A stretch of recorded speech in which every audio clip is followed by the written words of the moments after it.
Marianita, Nachota, un rey David, Ushue, Wiweshuechu, Ochiquitaya, Yuma, Calcui, Nikionash Quetau, Can Ia, Nete Shue, and that ye, and Saquita, yo, not Nete Shue, Town Nangue.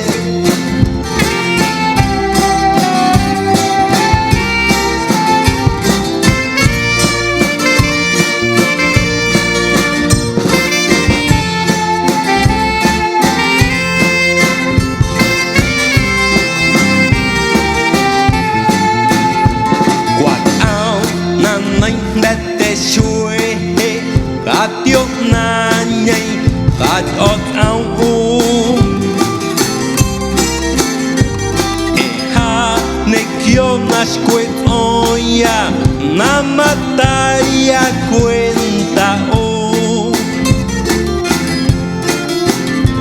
Nhìn cô Shue na utuinyu, chat sol ha nhìn cô na toana.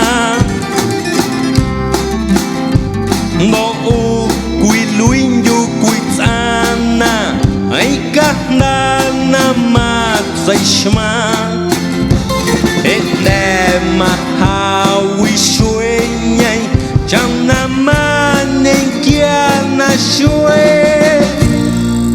Qua kin cha unde de shue, ao na nai na uanto.